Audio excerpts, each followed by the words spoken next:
that's the topic today, because we're sitting here and we're talking about Adrian Peterson. We're talking about this, and we know the legalities of being able to discipline your kid physically.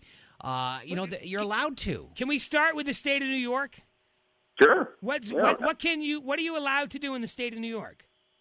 Well, I think it's a gray area, and what I mean by that is that there have been court cases in terms of what's child abuse and what's not. And New York, like many other states in this country, we accept and acknowledge physical or corporal punishment as a part of parenting. But the question is, when do you go too far? Court cases have said spanking is okay. Spanking with a wooden spoon is okay. Whether or not if you start using a belt or other things, it's too far. It's kind of a gray area. I guess the rule of thumb is it's okay to physically punish a kid, but you can't cause them excessive pain or suffering. So it's subjective. So it sounds like to me that we don't know we've crossed the line until the line is crossed. And where do you include mental anguish as excessive pain or suffering? I think it's one of those things that when it comes to child abuse, you kind of know it when you see it, or if you don't, then you probably cross the line. Right. That's messed up, though, isn't it? It's pretty messed up. So in the case, go ahead, Chaz.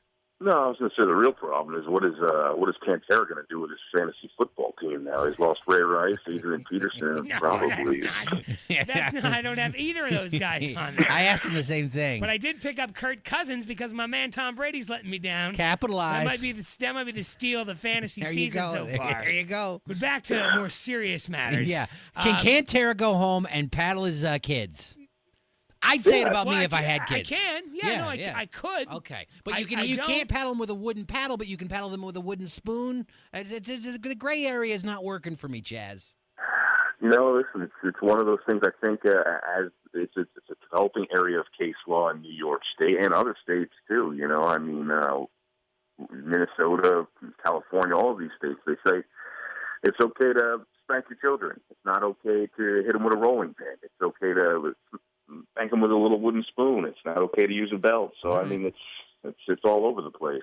Quinn brought up a great point early in the show this morning. He talked about the jury. Because where did this happen? I don't know. Texas. Texas. It happened in Texas. like it happened in Texas. Yeah. So, they're going to get a jury of his peers. Yeah. And he's probably going to walk away, right?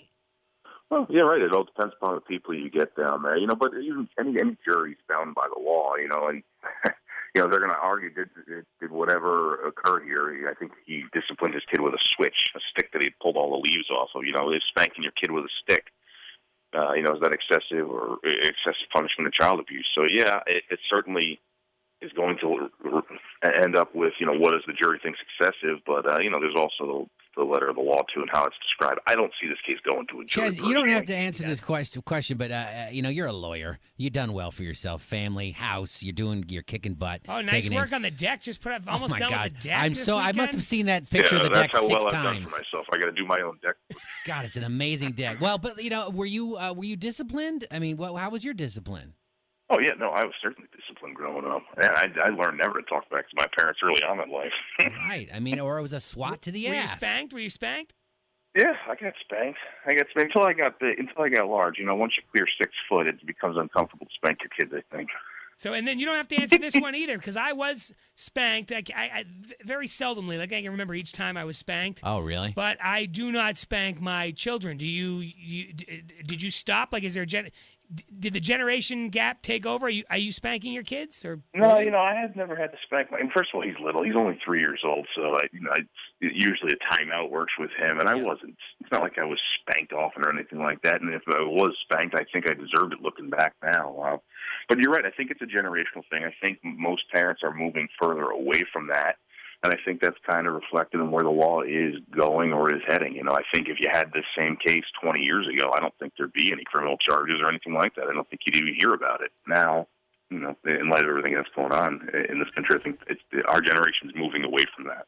Well, I mean, the whole deserved it thing, that's a whole other question. I mean, no kid deserves any kind of physical abuse or emotional abuse. They don't. Well, but don't have a kid if you're not willing to parent them, right? I'm in the boat in my backyard. Yeah. We have a big yard. And in the boat, we store a boat back there. Okay. Playing with matches, not realizing there's a gas tank behind me. Oh. So my parents were probably, very scared. Yeah. And Yeah. spanking at the time seemed to be the only way to get me not You to go didn't play like with the matches matches next to the boat anymore, did you? I did not. I let No. him in the field that caught on fire. Yeah. All those years later. But There's a weird but, arson but thing so, going I mean, on in your family. I see where Chaz is coming from. Yeah. So. Oh, man. All right, Chaz pinch hitting for Paul Harding, Martin Harding, and Mazzotti, 1-800-LAW-1010 and 1-800-LAW-1010.com. Good luck, man. Thanks a lot, guys. Have a great day. You too, buddy.